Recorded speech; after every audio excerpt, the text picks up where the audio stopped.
दोस्तों, दुनिया भर में अपनी धाक जमा रहा भारत अब अंतरिक्ष में भी अपनी बड़ी छलांग लगाने जा रहा है। भारत की स्पेस एजेंसी भारतीय अंतरिक्ष अनुसंधान संगठन यानी इसरो अंतरिक्ष में ऐसा धमाका करने जा रहा है कि जिससे दुनिया के बाकी स्पेस एजेंसी देखती ही रह जाएंगी। चंद्रमा और मंगल मिशन को सफलतापूर्वक करने के बाद इसरो धरती की छोटी बहन कहे जाने वाले शुक्र ग्रह के लिए शुक्रयान मिशन को अंजाम देने की तैयारी कर रहा है। इसके बाद इसरो अमेरिका और दूसरे देशों के साथ शुक्र पर जाने की दौड़ में शामिल हो जाएगा। इतना ही नहीं, इसरो चांद के अंधेरे वाले हिस्से के राज भी खोलने की तैयारी कर रहा है। भारत के अंतरिक्ष में बढ़ते कदम चीन अमेरिका की नींद उड़ा रहे हैं, क्योंकि उन्हें इसरो को लेकर कभी ऐसी उम्मीद ही नहीं थी कि वो इस मुकाम तक पहुंच जाएगा। इसरो की कामयाबी में चंद्रयान 3 का भी नाम जल्द ही शामिल होने वाला है। सूर्य के अध्ययन के लिए अब भारत अपनी खुद की तकनीक विकसित करने जा रहा है और साथ ही गगनयान जो लॉन्चिंग के लिए तैयार हो चुका है। यह मिशन भारत का नाम अंतरिक्ष में ऐसी छाप छोड़ेगा कि बड़ी बड़ी स्पेस एजेंसियों की बोलती बंद हो जाएगी। तो चलिए दोस्तों, जानते हैं कैसे इसरो एक के बाद एक अंतरिक्ष में धमाके करने वाला है और अपनी दुश्मनों के कान को बहरा करने वाला है। दोस्तों, जब भी इसरो किसी मिशन को अंजाम देने की तैयारी करता है तो उस पर पूरी दुनिया की नजरें टिकी होती हैं, क्योंकि इसरो के किसी भी मिशन के फेल होने के चांस ना के बराबर होते हैं। यानी कि इसरो के मिशन को एक तरह से सफल ही माना जाता है और समय समय पर इसरो ने इसे साबित भी किया है। ऐसे में शुक्रयान मिशन भारत के साथ साथ पूरी दुनिया के लिए बहुत जरूरी माना जा रहा है। इससे पहले इसरो चंद्रयान 3 को भेजेगा। ये चंद्रमा के अंधेरे वाले हिस्से का अध्ययन करके वहां छिपे राज दुनिया के सामने लाएगा। इस मिशन में जापान की space agency, Japanese aerospace exploration agency यानी कि जैक्सा इसरो के साथ मिलकर काम करेगी। शुरुआती योजना के तहत इस मिशन के लिए इसरो लूनर और रोवर बनाएगा। जापानी स्पेस एजेंसी के रॉकेट से उसे चंद्रमा पर भेजा जाएगा। लूनर रोवर की लैंडिंग चंद्रमा के दक्षिणी ध्रुव के पास करवाएगा, ताकि अंधेरे वाले हिस्से में रोवर को आसानी से भेजा जा सके। चंद्रमा का अंधेरा वाला हिस्सा बेहद ठंडा इलाका है, क्योंकि वहां पर सूरज की रोशनी कभी नहीं पहुंचती है। इस इलाके को परमानेंट शैडो रीजन यानी कि PSR कहते हैं। दोस्तों, आपको बता दें कि भारतीय अंतरिक्ष अनुसंधान संगठन द्वारा इससे पहले भेजे गए चंद्रयान 2 ने चांद पर पानी की मौजूदगी के सबूत भेजे थे। चंद्रयान 2 को 22 जुलाई 2019 को लॉन्च किया गया था। वही 6 सितंबर को चंद्रमा की मिट्टी का विश्लेषण करने के लिए उपकरणों के साथ 27 किलोग्राम का रोवर ले जाने वाला लैंडर दुर्घटनाग्रस्त हो गया, लेकिन इसका ऑर्बिटर काम करता रहा। अमेरिका भी इस समय एक बार फिर चंद्रमा पर जाने के लिए तैयार बैठा है। चंद्रमा पर सबसे पहले पहुंचने की होड़ में 6 दशक पूर्व उसे विजय दिलाई थी। उसके अपोलो कार्यक्रम ने इस बार के अभियान का नाम है आर्टेमिस। उसका इरादा चंद्रमा पर अड्डा जमाना है, लेकिन यह मिशन बार बार टलता जा रहा है। ये space launch system rocket NASA द्वारा बनाया गया अब तक का सबसे शक्तिशाली रॉकेट है।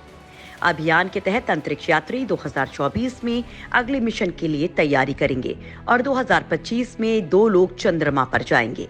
चंद्रयान 3 के बाद इसरो जापान की स्पेस एजेंसी के साथ मिलकर शुक्रयान मिशन को अंजाम देगा। दोस्तों, इस मिशन के जरिए वैज्ञानिक शुक्र ग्रह के वातावरण का अध्ययन करेंगे, जो जीवन के लिए बिल्कुल भी अनुकूल नहीं है। ये सल्फ्यूरिक एसिड के बादलों से घिरा हुआ है। दोस्तों, शुक्र ग्रह धरती का सबसे नजदीकी ग्रह है। उसे सोलर सिस्टम का पहला ग्रह माना जाता है जहां जीवन था। कभी वो बिल्कुल धरती की तरह था। यहाँ महासागर थे, वहां की जलवायु भी धरती की तरह थी। लेकिन अब शुक्र ग्रह जीवन के लायक नहीं है। वहां सतह का तापमान 900 डिग्री फ़ारेनहाइट यानी 475 डिग्री सेल्सियस है। ये तापमान इतना ज्यादा है कि शीशा भी पिघल जाए। वीनस का वातावरण बहुत जहरीला है। वो कार्बन डाइऑक्साइड से भरा पड़ा है। शुक्र ग्रह सल्फ्यूरिक एसिड के पीले बादलों से घिरा हुआ है। शुक्र ग्रह आज नरक की तरह क्यों है? ये कब और कैसे हुआ? और कहीं धरती भी आने वाले समय में ये स्थिति तो नहीं झेलेगी? इन्हीं सवालों के जवाब जानने के लिए वैज्ञानिक लगातार कोशिश में लगे हैं। इसरो के अलावा नासा भी पृथ्वी के इस रहस्यमय जुड़वा ग्रह का अध्ययन करने के लिए 2 अंतरिक्ष यान भेज रहा है। नासा साल 2028 में अपने स्पेसक्राफ्ट वेरिटास को लॉन्च करेगा, जो शुक्र ग्रह का अध्ययन करेगी। इसके अलावा नासा एक और मिशन डाविंसी लॉन्च करने की तैयारी में है। भारत दिसंबर 2024 में पहला वीनस मिशन लॉन्च करने की तैयारी कर रहा है। इसी तरह यूरोपियन स्पेस एजेंसी इनविजन स्पेसक्राफ्ट को 2030 तक लॉन्च करने वाला है। रूस भी आने वाले समय में अपने लैंडर मिशन वेनेरा जी को लॉन्च करने की तैयारी में है। इसके साथ ही इसरो सूर्य का अध्ययन करने के लिए एक मिशन की तैयारी कर रहा है।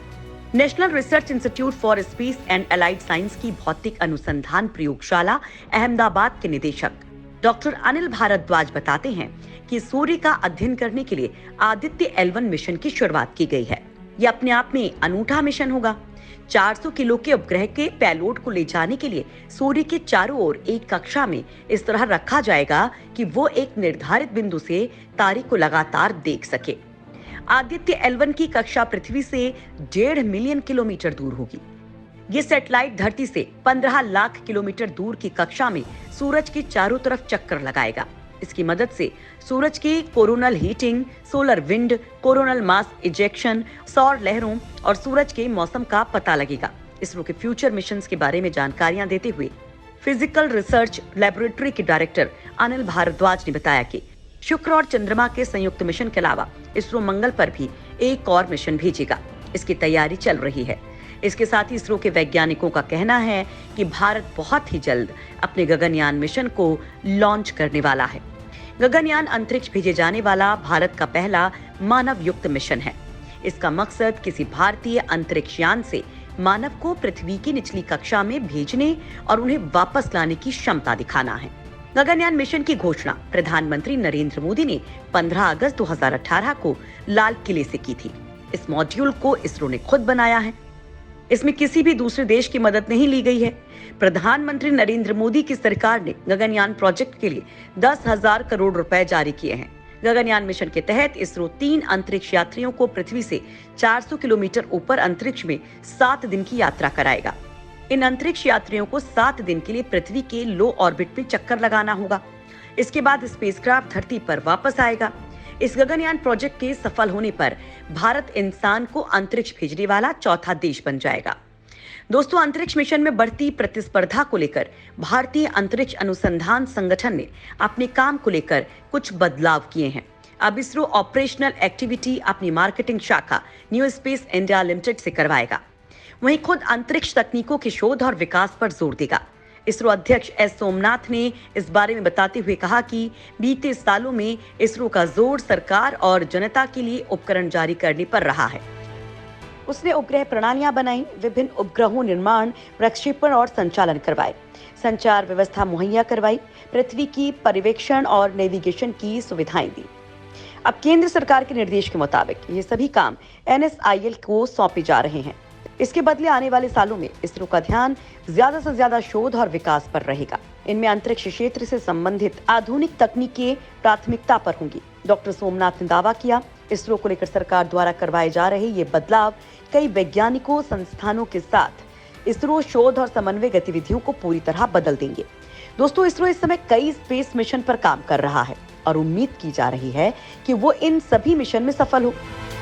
दोस्तों, इसरो द्वारा पहला उपग्रह आर्यभट्ट 19 अप्रैल 1975 को सोवियत संघ द्वारा अंतरिक्ष में छोड़ा गया था। इसका नाम महान गणितज्ञ आर्यभट्ट के नाम पर रखा गया था। इसने 5 दिन बाद काम करना बंद कर दिया था, लेकिन ये अपने आप में भारत के लिए एक बड़ी उपलब्धि थी।